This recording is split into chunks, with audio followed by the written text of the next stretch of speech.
66 सदस्य संख्या असलेल्या चंद्रपूर महापालिकेत 34 हा बहुमताचा आकडा जुळवताना प्रमुख राजकीय पक्षांच्या नाकीनऊ येत आहे। एक नगरसेवक महत्त्वाचा ठरत असताना काँग्रेसची निवडणूकपूर्व आघाडी असलेल्या जनविकास सेनेने काँग्रेसला थेट इशारा दिला आहे। जनविकास सेनेचे 3 नगरसेवक निवडून आले असून या संघटनेचे प्रमुख पप्पू देशमुख यांनी या निवडणुकीत 66 पैकी 42 नगरसेवक भाजप विरोधी मताचे निवडून आल्याचे सांगत यंदाची निवडणूक भाजप विरोधी होती हे काँग्रेस नेत्यांनी लक्षात घेण्याची भूमिका मांडली।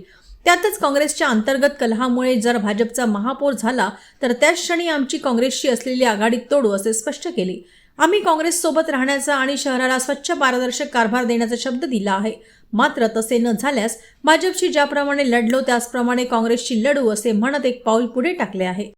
आम्ही काँग्रेस सोबत निवडणूकपूर्व युती केली, त्यामुळे आम्ही काँग्रेसला सत्य समर्थन देण्याचा स्वच्छ व पारदर्शक कारभारासाठी शब्द दिला होता आणि आम्ही त्या शब्दावर कायम आहोत। आम्ही काँग्रेसच्या सोबत राहू, परंतु या महानगरपालिकेमध्ये 66 पैकी 24 ठिकाणी फक्त भाजप आणि मित्र पक्षांचा विजय झाला आणि 42 ठिकाणी भाजप विरोधी उमेदवारांचा विजय झाला।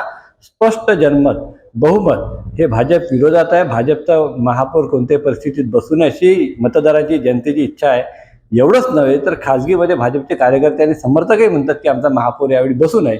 अशी परिस्थिती असताना जर काँग्रेस नेत्यामधील गडबाजी हेवेदावे याच्यामुळे जर भाजपचा महापौर जर चंद्रपूर महानगरपालिकेवर लादला जात असेल तर जनता माफ करणार नाही, जनता खपवून घेणार नाही, आम्ही सुद्धा काँग्रेसला माफ करणार नाही।